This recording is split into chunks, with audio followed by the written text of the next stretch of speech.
And we're live. Hey there. Thank you for spending a little bit of your Thursday with us, or if you're watching later, thanks for tuning in. This is our episode about Daredevil Born Again, episode 7. How you doing, Mr. C? 7 right there where we anticipated to be. We're talking about a 9 episode arc. We're talking about the rising action has risen. And now we probably got one more episode coming up of 8 where we're going to just ramp up the intensity a little bit more and then come for some resolution business in 9. But this is uh battle wise, creep out factor wise, story arc, character arc wise, exactly where I figured we would be.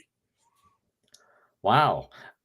I felt like things were a little bit rushed in this week's episode, and I thought we would see more time with Muse as the villain. But yeah, but still very much enjoying the series, very much loving this show. To get to the comments a little bit here. Okay, then so we've got a let's go.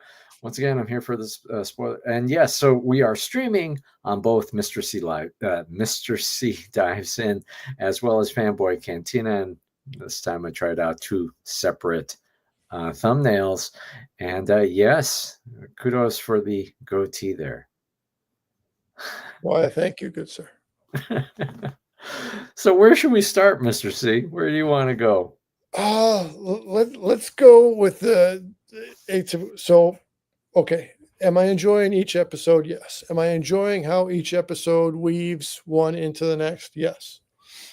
Do I enjoy a villain with some stakes? Yes. Do I enjoy that Muse and Kingpin are not like on one team and Daredevil and White Tiger are not on another team? So it's not like it's like, Muse versus Daredevil, Muse versus Kingpin, Muse versus, and this is the part where Muse versus the therapist. So it's kind of like, there are variables then, and you don't know which way it's going to play out. But I say this to say, let me open with, I got so uncomfortable, and I don't feel I can do a full service to in-depth discussion. But when we get to the appointment for Bastion, and he's in there, and they're building the rising tension, and then after a certain point, I'm like, all right, I'm turning down the volume lower. My level of discomfort in viewing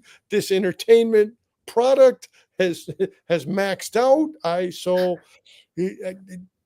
I say this to say I got specifically and particularly creeped out with the manifestation of the putting violence into the room and the tension building skyscraper beyond what I can handle to look at. I think you hit the nail on the head. This was among the most unsettling episodes overall, and certainly the scene that you're referring to. I had a lot of concerns. I had a lot of concerns of how dark is this actually going to go. And yeah, I think you're right. Yeah, that level of unease and being unsettled. Yeah, absolutely, absolutely. Just my thoughts about this particular stretch with Dr. Heather Glenn and Bastion. Just kudos to the writing. They're just creating that tension, and you have the multiple storylines coming together, the multiple scenes coming together to lead to this climactic moment. And so that is certainly kudos to the writing and I think the editing and how it was all orchestrated.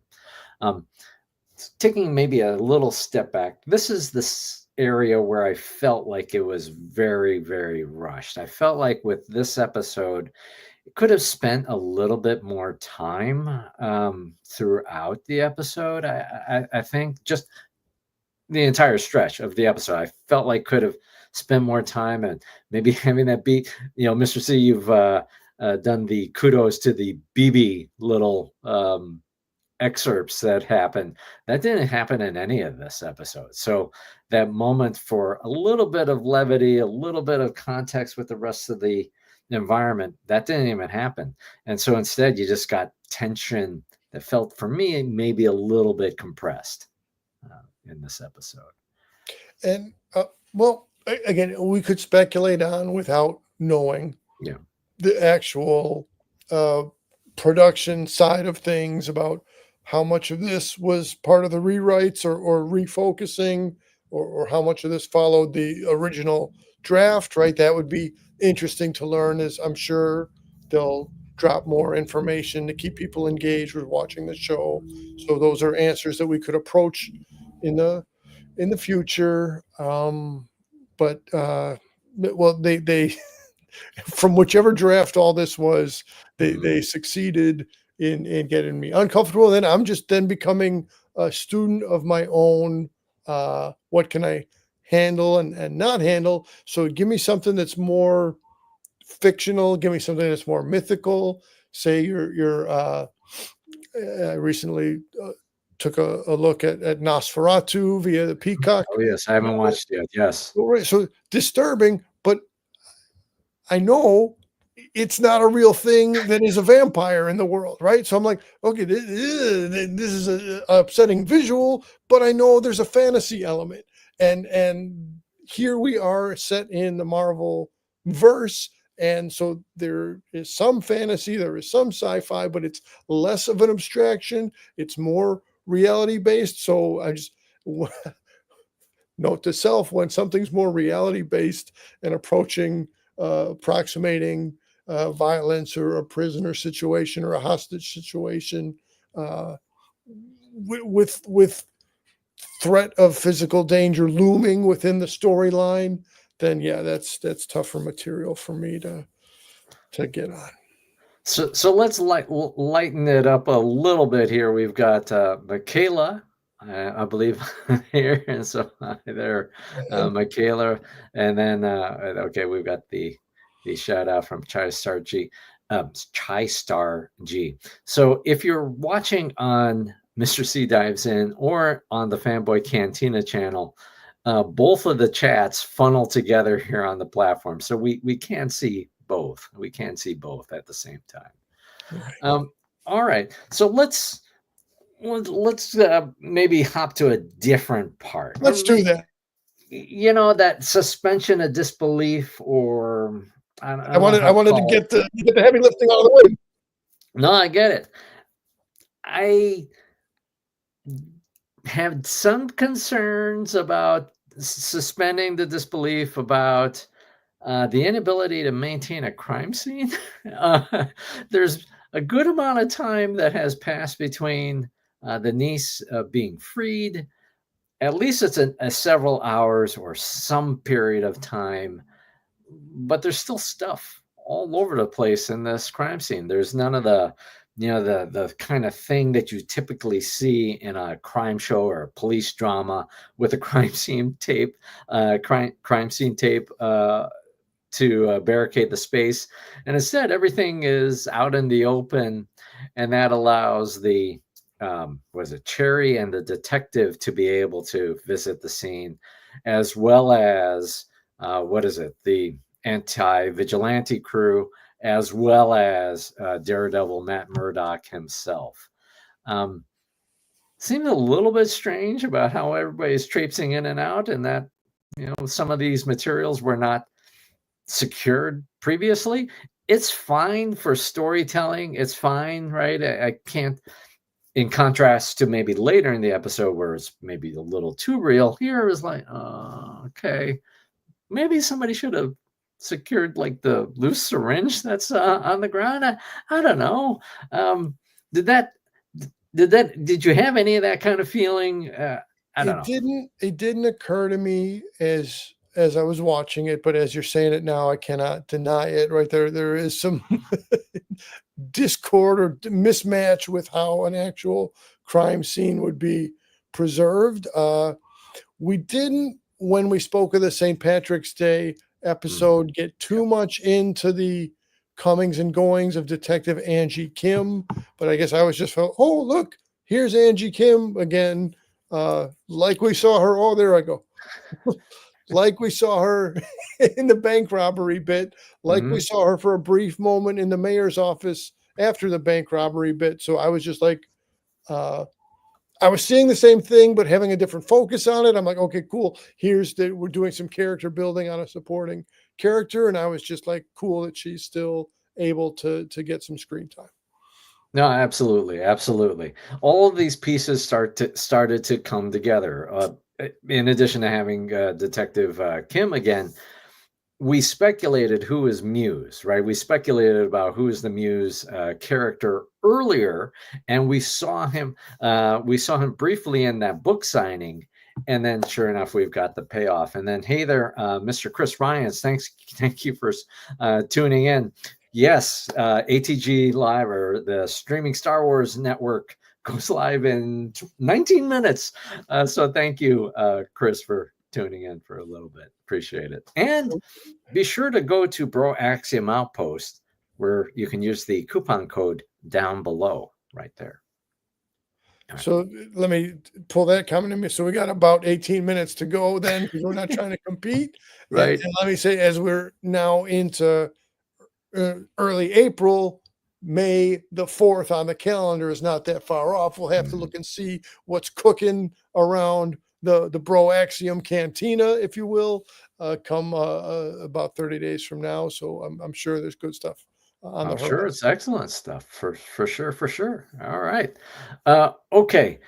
Where should we go next, Mr. C? Uh, we could talk about the value of being a Taekwondo expert or the limited. You're gonna you're gonna just tell me about a guy that dies off screen. That's easier to process. That's not so that's not so disturbing. But I found then, and again, Muse. So Bullseye is still waiting in the wings. We're talking about, should Muse have been around longer? Would it have been cool to see some Bullseye versus Muse or Bullseye collaboration with Muse? Yes. But what I'm trying to approach now is saying there were structural similarities in the earlier years, as we saw, or if people would reflect to the Netflix era, then Bullseye's first murders were in his younger years. So now Muse also is given some backstory off camera, his murdering the Taekwondo coach happened in his younger years. Something very interesting that Muse is constructed in a similar way to how Bullseye was constructed. Yeah. Yeah. No, I get you on that. And so actually, let's make, if we could maybe riff on a few thoughts that you've sparked for me here. With just 2 episodes left, are we going to see Bullseye again? Are we going to see him break out of whatever prison or be let out of there somehow? Do we have enough time for that to happen? Are we going to see Frank Castle again, or was that just not a throwaway cameo, but just a brief little glimpse of John Bernthal again? I don't know. I don't know. I've got my doubts, and I kind of don't want it just crammed in at the end here, and it doesn't feel authentic, I guess. I'll say neither of the characters will get a significant amount of screen time, neither Punisher nor Bullseye. But in the as many of these books through the 80s and 90s and beyond, you come to the final pages and there's a cliffhanger element. So if it's a could Bullseye or Punisher, or there be lots of cliff. We know season 2 is already in the works. We know season 2 is coming. So it would be fair to anticipate a cliffhanger. And just how will the cliffhanger be constructed? Well, we'll find out in about 2 weeks. We absolutely will. And then just in the chat, yes, Mr. Ryans would love. We need to schedule the time to bring you back onto this channel here for sure. And yeah, I couldn't explain Chai Sergi of how it works in the chat. So I think an element about the Muse character that I wish, part of the reason why I wish we could spend more time with him is because you and I are big fans of David Mack's artwork. Okay. So with the dispatch of Bastion or Muse here in episode 7, I'm guessing we're not going to see, unless he is dead. He is dead. So I don't think we're going to see him again. And sadly, is that the end of us seeing David Mack's artwork? And so this is the prop that I had to I wanted to show you, Mr. C. I don't think you and I have even talked about this. This is from Clover Press. Oh, and that's a one shot. Get me out of the way. Get me out of the way and highlight David Mack. I need to step aside to make room for Mack. So this is the art, the Marvel art of David Mack, available from Clover Press. This is truly lovely and heavy book. And it just speaks to how much you and I love the Mack. Yeah, no, absolutely. The Mack attack is back. I don't know why I just said that. Oh, it's because it's in the chat. Hey there, Mandarin. Thank you for spending time with us. Yeah, appreciate it. Okay, so I don't think we're going to see David Mack's art again. And I think in social media, he said he had done his his sketchbook and other arts. He had done the murals for the Muse. So that's all David Mack's work realized here in the Disney Plus screen. And I think it's the second time that we've seen David Mack, the first being in the Jessica Jones series during his Netflix run. Did they not use any David Mack stuff in Echo? I mean, I'd have to revisit. Maybe it wasn't. Anyway, I'm fairly certain no. How do you use his character without using his art? Oh, hey, don't. I'm not the showrunner. I'm just speaking off the top of my head. It's a curious thing. Showrunner knows what's what. I'm just here to be a talking head. I was conflicted about that for the Echo series. I think they largely or entirely went with Native American artists for various pieces that were shown throughout the 6 episodes. But yeah, would have really loved to see David Mack. Anyway, so yes, you and I, big fans of David Mack, and I'm sad that we may not be seeing his artwork again, at least in this series.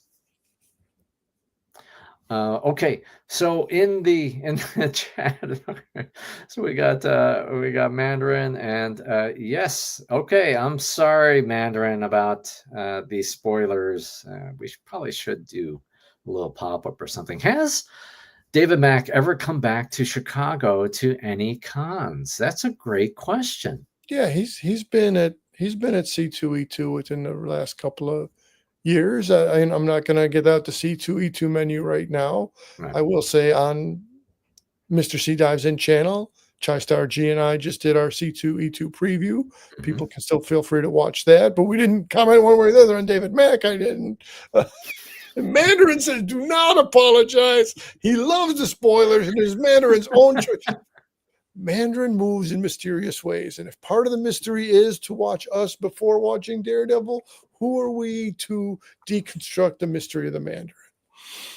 Absolutely. So since we're on David Mack, how did you feel about the whole touching the face of Heather in person and then touching the face on the artwork? How did that land for you? Not to overquote Quicksilver, but I didn't see that coming. So I thought, what a sensual moment between two lovers in the setup side of things, and then hey, and then they even revisit the scene in the later portion then when he's trying to feel the ink or feel the blood or whatever the material was in the drawing, and then it helped him. So in that way, oh, okay. So in that way, Muse defeated his own purpose, because if he didn't have those drawings present, maybe Matt Murdock Daredevil wouldn't have pieced the clues together and gotten in there to contribute to the rescue. And albeit she terminated her own assailant, right? She gets full credit for that. But as far as him piecing things together, so that's kind of like that whole self-defeating monologue of a villain explaining what they're about to do or what they've done, and then it unravels. So I'm glad you pointed that out. That gave me a spontaneous light bulb. So in the scene, in the episode, Heather, as you said, kills Muse, guns him down. However, we can see the eruption of fake news here, where rather than attribute Daredevil to even being present, and that was a big theme across this episode, that Daredevil is back. He appeared in the subway, and later he appears in Dr. Glenn's office. That it wasn't just the vigilante squad, anti-vigilante squad, and Muse. Daredevil was already there, and it was Daredevil who helped to secure the scene, or at least stabilize Dr. Glenn. Do you think that Heather will just let it go, or is there actually a risk to hey there, Blue? Great to have you here. Do you think that there's a risk that Heather does not live through the rest of the series? No, well 2 episodes ago, I know you've got a you've got a marked termination point for her at some point. But I'm just gonna say, just actress wise, again, production wise, welcome Jim Campbell to the conversation. I think she will make it into season 2, because it makes for, again, interesting continued tension. Because, and now let me not spin too far from the point, but there's also currently in the House of Fisk a little marital tension that's being expressed, and I do want to be cognizant that we're not trying to run against the Pro Axiom broadcast. But coming back to Heather, so I think she's going to make it out fine. But to your direct question, she's going to debate what she should do. I could see her pulling a bit of a Downey Tony Stark move up at the press box. I am Iron Man. If she says, no, it was Daredevil. It was Daredevil who was present to put the works, to put the Billy Club to Muse. I'm just off the top of my head. Maybe that's how it's going to go. All right. We will find out. We've got 2 episodes, 2 weeks left to go. All right, so I'll bring us to the end of the episode then, Mr. C. So during the episode, we see Vanessa have that meeting with one of the 5 families. I'm blanking on that character's name. And there seems to be a setup, right? Muse is seemingly dead, and the episode is still going on. And Vanessa texts the address for where Fisk is, and he's supposedly alone. What are your thoughts, Mr. C, on this story? Do you think that Vanessa set him up to be gunned down, or is Fisk now realizing that Vanessa is out to kill him? My first thought is, yes, Vanessa was trying to have Wilson done away with. And again, what a story arc that is, from their first meeting where he was unsure of himself how to communicate with her, but felt compelled. And now time has passed, tables have turned, and she's ready. It appears to me she's ready to put the hit on him, especially then the way he says at the end, like he didn't call her himself. So she sent someone to do her bidding. Let's say that. Then he survived that. And then, so she didn't take action. She sent someone in motion. So now Fisk doesn't pick up the phone. he tells his associate, "You call her and ask her if she Mm, wants." And it looked like then he was going to call her from the phone of the attempted assassin. That yeah. On one minute, wow. I'm uncomfortable with the torture element, but so that torture element was, I mean, that is next level, next level drama and mind games. Earlier in the series, right, when Fisk and when Wilson and Vanessa are in therapy, and how small is this world, right? Where it's the therapist and yeah, all of this. Um, Vanessa asks Wilson, "Should I be afraid of you?" And actually says earlier to Dr. Glenn, "Yeah, if he's not going to hurt me. I know that you think he's going to hurt me, but I'm the last person that he's going to hurt." Do you think Vanessa, if she was actually trying to put the hit on Wilson, what do you think is going to happen here? So maybe that's going to get into another layer of twistedness. Maybe he's not going to hurt her or attempt to hurt her, but maybe he's just going to place that rage into other outlets, such as trying to take action against Matt Murdock, Daredevil, or maybe it's going to be one of his elite officers that's going to do something that didn't sit well with him, and that guy's going to meet a quick demise. So it's entirely possible that that will play out that way. We shall see. We shall see very, very soon. Yes, and yes, it is sad about the Muse character. Certainly, one of the most disgusting and disturbing villains that I think we've seen on any Marvel show. Yeah. Um, at this, the more grounded Marvel TV series. But yeah, certainly a engaging villain. And okay, so some back. Yeah, it is a little bit of a K drama of sorts, huh? Isn't it? Um, Another clue yeah, we learn about Mandarin. Mandarin watches K dramas. Okay, that's a vital clue. yeah. Who doesn't? Who doesn't really? All right, so I think we've covered most of my notes here. Things that you want to cover, Mr. C. No, just earlier on the groundwork within the Yeah.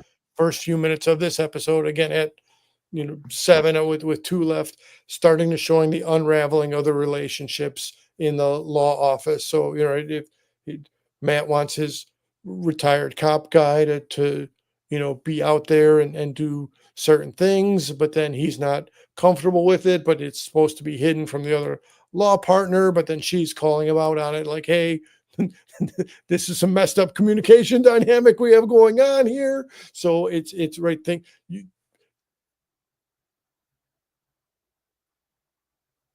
Historically, Matt has not been able to commit to this because he is Daredevil. And we've seen in the past how that manifested with Karen and with Foggy. So now we're seeing it manifest itself again with Karen, with Foggy, and with his romantic relationship.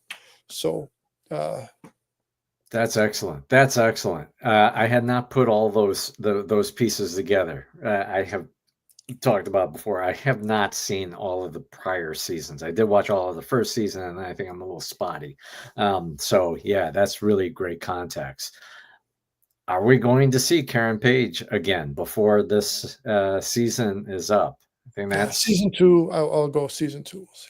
you're gonna, yeah. That I mean, at this rate, as I said, don't want everybody just shoehorned at the end. That would seem like a more appropriate way to revisit the character. All right. Well, oh my goodness, and let's see. I love K drama, and what is that? Weak Hero. Not not sure what that was in reference to, but okay. All right. Okay. Well, I think we're good, Mr. C. Yeah, again, I don't want to get in the way of, but hey, let me do an invitation to party after party. So Yeah. if your Jim Campbells and your Blue Sasquatches and your Mandarins are good to come hang out in the Bro Axiom What's the exact name of Oh, Chris's so channel? it's on the streaming Star Wars network where Chris Ryans is one of the co-hosts. So it's not on the Broaxium channel, but on streaming Star Wars around the galaxy. Yeah, ATG Live. So check that out ATG Live. right now, actually. Oh, well, then we better get out of the way. But invitation to everybody in the comment section of the after party over at ATG Live. Thanks, everybody. We'll be back soon. All right. See y'all. And I think we didn't answer when's the next live stream, but it will We be just said, coming come soon. over in Broaxiumville. And we'll Just do go over it. there. Just go over there. All right. See y'all. Thanks so much. Take care. See you next week.